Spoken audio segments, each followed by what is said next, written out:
The Early Retirement Podcast started in December of 2020. We are now, as of this recording, in June of 2025. We're nearly 5 years. We're about 4.5 years. This is an episode where I'm going to tell you about the history of the show, a little bit more about who I am. If you already know all of this because you've been listening for years, you don't need to listen to this episode. If you want an overview, if you're new, awesome. I hope you tune in.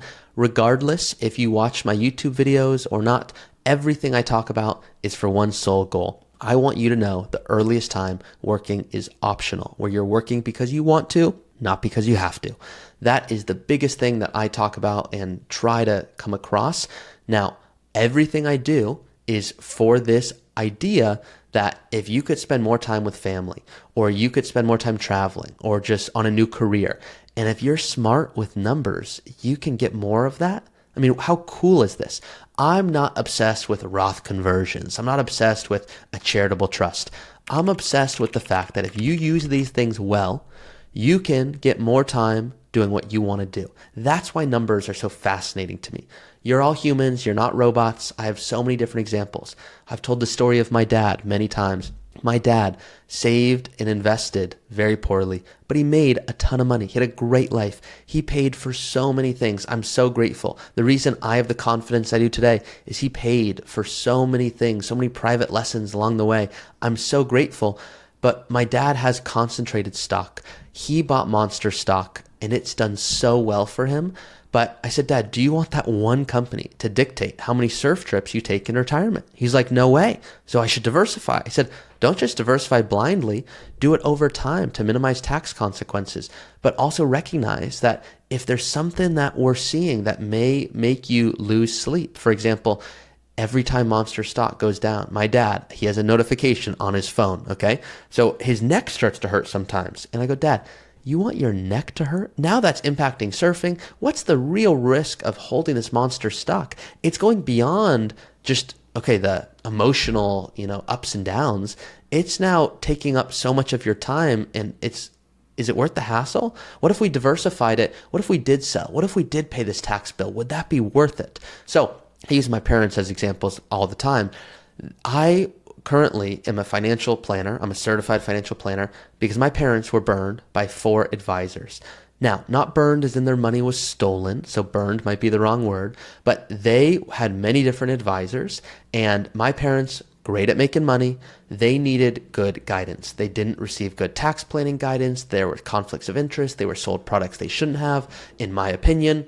Now, this show you're listening to right now, the Early Retirement Show, this was not the original name. Over 6 years ago, I was working in a company called Nuveen. Nuveen is this big company focusing on tax-free income, municipal bonds specifically. So here I am learning about tax-free income and optimizing taxes and all this stuff. And I just didn't love it because we're only working with these big institutions. I didn't find a ton of value. I didn't feel I was making a difference. And so I eventually connected with James. James is the founder of Root. I was the first employee to join this company, Root Financial. Now we have over 50 team members as of today. And we get to help hundreds of clients optimize their finances where we work directly with them. What's also really cool is there are hundreds of thousands of you and millions that actually listen to our content every month who don't work with Root that hopefully still receive tremendous value. So our way of giving back is making all of this content for free. Now, if you're listening on the podcast app, no ads. If you're on YouTube, I know there are ads. You can pay for YouTube Premium. I pay personally for YouTube Premium in my life. It is an investment I found that's worth making. Although my fiance says that I should not have paid for it because now I watch too much YouTube. But beside the point. The point of this episode is to tell you this podcast specifically, you're never going to see me make an episode. Here's the best new credit card of 2025, or I'm going to show you how to travel hack with these points and make sure to open a card and then get rid of it after 3 months and then reinstall a different card and then have your neighbor's dog get a new card. That is not my style, okay? That is not what lights me up, and I don't feel that adds tremendous value. Now, there are people that talk about those things, and I'm not saying those people are terrible. I'm just saying what lights me up, what really moves the needle in big ways is helping you understand, hey, should I be maxing out my 401k because I've done it for 30 years? Or should I maybe only put enough money to get the free match because I love free money and divert the rest to maybe a superhero account where now I have more flexibility around the funds. Maybe I should consider retiring early because of healthcare. I normally never would have, but now I see with this superhero account, I can massage my income. Guys, these are things that can make big differences in your lives, where if I can give you some actual actionable insight, you might be able to retire 5 years earlier. And if you get 5 years earlier with your family, you can't exactly quantify that on some spreadsheet. Although I've tried doing stuff like that because I'm an Excel weirdo. My point here, I love what I get to do. Many of you know my joking kind of style. I do not do that to be annoying. I hope my stories don't feel annoying in any capacity. I do this because I had a mentor once who told me, Ari, if you do not keep people laughing, no matter what point you're trying to get across, it will not matter. And I challenged him and I said, I don't think so. I think if I can clearly make sure my point resonates and give an example, they're going to take away what I need them to take away. And he laughed and said, that's so cute. You haven't been in the business long enough. And I then had him show me different examples, and I could see through different studies that he was showing me, but also the way he was explaining it. I went, look, I think you have a point here. And it's hard because I'm a human to say I'm wrong. I was 100% wrong. I'm seeing him give presentations and I thought he was spitting out gold because I love this stuff. He was saying, Ari, there's a spouse who maybe never had a lemonade stand, who probably has never heard of a 401k. The people listening to your podcast, they probably love this stuff. They want to optimize. That's why they're listening. What about that spouse who traditionally is not involved? Are you going to make sure they're completely ignored? How do you get them interested? What questions could you ask them that make them feel heard for the first time in their life regarding their finances? I went, that's a powerful question. So I do different jokes. I try to keep it entertaining. I need to educate because this is what lets me sleep at night. I will wake up and go, there's a point I want to get across. If nobody hears it or nobody leaves a comment or sends me an email, that's okay. I sleep better knowing you heard it. Do I love getting to hear when it's helpful? Yes, because it helps me make different types of content for you guys. But coming up on 5 years of this podcast, I have no intention to stop. I eventually want to ramp up what I'm doing. I want to have more guests. I very rarely have guests on because I want to do it in my style. And when I bring a guest on, sometimes you guys have shared with me, hey, Ari, it was good, but that person, that didn't feel like it was my exact example. I found it was a 30-minute episode that I kind of prefer your 10 to 15-minute style. So I'll do different versions and test it out always, but I would love to ramp it up. Right now on YouTube, I'm posting almost every single day, about 6 days a week as of today. I am showing you different case studies. I'm going into different examples on how to think about what are these big levers. What if you retire and get unlucky? You might have head trash right now. Head trash is one of these phrases I talk about where you might think, there's no way I can retire early. I mean, healthcare is going to cost so much. And my friends, they're nowhere close to retiring. They're not even talking about it. So why on earth am I even debating this? Am I just being dumb? No, you're not being dumb. You might be really smart and they might not be considering it. There's a joke within my friend group and at the company here, but within the friend group, my nickname is the initiator. I'm the one that initiates. Guys, we're taking a trip. I just paid for it up front. Please pay me back.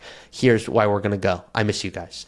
If I don't make that action, what happens is we don't go on the trips. Someone might argue, okay, well then your friends aren't that good of friends or whatever. From the outside, it could look like that. That's not the case. They're just not initiators. Someone's got to do it. And I don't mind doing it. Would I like it if all of us talked more about, hey, let's do it as a team? Of course, but that's not the case. Everyone in a relationship has pros and cons. Once again, in a romantic and non-romantic relationship. Now, at the same time, whenever I'm thinking about, okay, how can I deliver a certain point? What can I do that's going to make this resonate? I'm thinking of analogies. I'm thinking of stories. I've told this one often, and I think I even told it in last week's episode, but I went to a doctor. This was a long time ago now, maybe a year. And I told the doc, what you just said there, I think you believe it sounded great. I really think you thought it hit home and it sounded good, but I'm really sorry. I don't know what you just said. So would you try again? And I will say it that transparently. And then he said, I'm so sorry. Yeah, let me explain again. So he starts explaining to me the lab that the pills are made in that he wants to give me. And I said, look, I'm really sorry, but I don't want to be difficult here. I don't care about the lab. I just need to know why I'm going to take this pill or why I'm not going to take this pill. And I'm not going to take it blindly. So I'm not trying to be difficult. I don't want to be one of those clients, but I do want to make sure I'm taking this knowing I can sleep at night. So he said, oh, I'm sorry. I didn't know you didn't want that much detail. So then he did a beautiful job explaining it. I said, Doc, you did it. I'm all clear. Now I want to go more into the lab, but not to the degree you went, just a little bit more. He said, oh, okay. Starts explaining. I go, you did it perfect. I'm now fully clear on why I'm taking the supplement. That's how you should be working with your advisor. I believe if you have an advisor, you should be able to ask them these questions and go, hey, I'm really sorry. I know you seem excited and that says green and not red and I should do the green thing, but I'm just not clear on it. We will ask a spouse who's traditionally never had any interest in financial planning, if we forced you to spend $100,000 this year, and if you don't, you can't save it, it's going to your least favorite political party, what would you do? That gets people to open up, okay? We try to keep it creative here. Some people go, all right, my spouse would have no issue spending more money. It's how do we save more money so we can retire early? Great, different story here.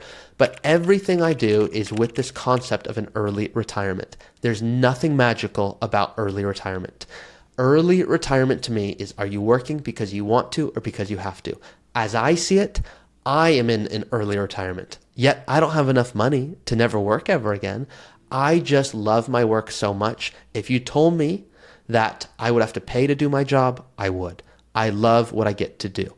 Some of you go, that's awesome. I don't feel that way. When can I retire? Beautiful. Hopefully the tax strategies I talk about, the big ones, guys, I talk about tax gain harvesting. That's how do you pay 0% in taxes when you retire early. Many of you are not even aware that you could create $120,000 of tax-free income. That is an available option to you today. So would you rather work and make $200,000 a year and net after 401ks and insurance and taxes? Would you rather net, let's call it 160 on that? Or would you rather do nothing at all and generate $120,000 tax-free and do whatever you want? Well, that might be more attractive. Now, that option is only available with a superhero account, a reason I preach on this once again. I don't get any commissions on whether you use one account over another.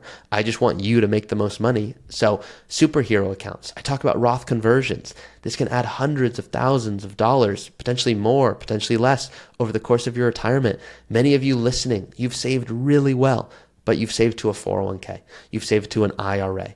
That helps you today. You get a tax deduction. Over the future, you're going to eventually have to pay taxes on that. Many of you have a lot of money in a single stock. You just sold your company. You have $12 million. You're like, hey, should I deploy this all at once? What about my children? I don't want them to inherit it. And now they have too much money where now they figure I don't need to work hard. I don't want to create a burden.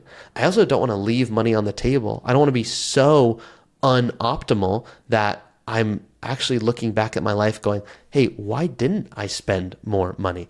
So there is a balance, of course, like with anything. But this podcast is designed to help you understand and ensure you're not leaving money on the table unnecessarily. I talk about a lot of different strategies: healthcare, insurance, estate planning, withdrawal planning. Withdrawal planning is so underrated. Tax strategy. I have all my analogies. I have my retirement boxer where I want you to be dynamic throughout retirement. I talk about cauliflower. Can we eat a little bit of cauliflower, pay a little bit in taxes today to avoid eating a ton of cauliflower in the future when you're going to want the steak and you're going to want the pasta and you're going to want the good stuff? How do we understand that balance? How can we go deeper and actually understand this concept of recreational employment? Am I working today because I want to or because I have to? This podcast is designed to help you retire early. If I've helped you already in any capacity and you're watching on YouTube, please like this video and comment below what I've helped with, because I love getting to hear from you guys. If you're listening on the podcast app, shoot me a note. There's not a comment section. You can email me at ari@rootfinancial.com. You can say, hey, this really helped. I'm now feeling this way. You could say, you know what? I would love for you to go into more detail on the tax strategy. You used to do it more. Now I want updated brackets. I want to go into healthcare. I want more examples. Should I prioritize healthcare subsidies? Should I do Roth conversions? What if I'm projected to leave $5 million to my heirs? What can I do to minimize that? Or should I just not even be worrying about that? Should I try to spend more money? One of the biggest things that you guys have told me that I've helped you with is I talk about Roth conversions a lot because a lot of you have saved well to a 401k. You're not getting great tax strategy from other aspects of your life from your current advisor, and you've learned there's value to eating a little cauliflower today to avoid eating a lot in the future. But you know what a big mistake a lot of you make is you create this beautiful Roth conversion strategy, and you can see if I convert to this bracket for this amount of years and pay taxes today, it could, yield hundreds of thousands of tax savings in the future. But you know what you should do instead? You might actually enjoy your life more by retiring earlier, by spending more money. No one has ever come to me at 85 going, Ari, I'm just so glad I had the best Roth conversion strategy. I have had people go, I'm really glad I spent more money and helped my kid get that down payment. I'm really glad I retired 5 years earlier because I got trips that I could never get back because my health took a big shift at 65. Awesome. Those are real powerful stories. So it's easy to get lost in this. It's easy to go, oh my gosh, Ari, you have 300 episodes on insurance and tax and estate. Oh my gosh, how am I going to ever get through this? Am I ever going to retire early? No, the reason that I do this is so people like yourselves who save and invest well, reach out and find that when you find it's time to have a partner so you don't have to have your full-time job in retirement doing this, that's what we do here at Root. Many of you, though, are in your 30s or 40s and you want to retire early, and I'm the weird advisor that says you shouldn't pay us yet. It doesn't make sense to. We can't add value. It's not the right time. Keep saving and investing, but maybe tweak some of these things, giving you some insight. So when it does come time in the future, you might find that this is what you want to do. I have people reach out who go, Ari, I love this. When I retire, I'm going to read tax law. I want to be the one running these projections. And my spouse, I want them to do it too. Okay, I don't hear that too often, but there are people who say that. I say, great, then don't pay me. It would not make sense. Other people go, no, I see the value because I want to spend my time doing what I want, and I want to have a professional, a third party. I want to make sure if something happens, my spouse is taken care of. I want to delegate and have a partner because I find value in it. But it's not in, all fits one model, one size fits all, should I say. The reason what makes Root and me is we're adding this tax strategy component that's so often lost. I cannot tell you how many times people have said, I go ask my advisor a tax question. They tell me to talk to my CPA. My CPA says talk to my advisor. My advisor says talk to my insurance agent. Here I am playing middleman or a coordinator role for retirement. That's not what this is supposed to look like. You're supposed to have a partner, someone who is helping with every step along the way so you can enjoy what you've worked so hard for. Now, there is an option that I talk about often in the episodes that I record of this Early Retirement Academy. That is really designed to give you a gut check. There's not specific recommendations. That's a great option if you want to go be your own advisor, build your own plan, run your own scenario, see what am I on track for? How early could I actually retire? What if it turns out my inflation assumption should be lower? What if it turns out you name it? You can go play around. It's a good gut check. What it doesn't do is it doesn't add in that layer of peace of mind, of confidence, of proactive planning. It's not going to say, hey guys, while you're traveling, you should have executed a conversion and here's the healthcare subsidy that we're going to now shift. And by the way, we're going to do a charitable strategy because you didn't save it. You didn't spend enough money. You told us you wanted to take 6 trips. You took 4. These are the real reasons people work with Root. This podcast, though, is designed to educate you. I hope it's entertaining along the way. Just want to give you some backstory on this podcast, why I do what I do today, and I hope that this was helpful. I'll see you guys next week back to our normal episodes.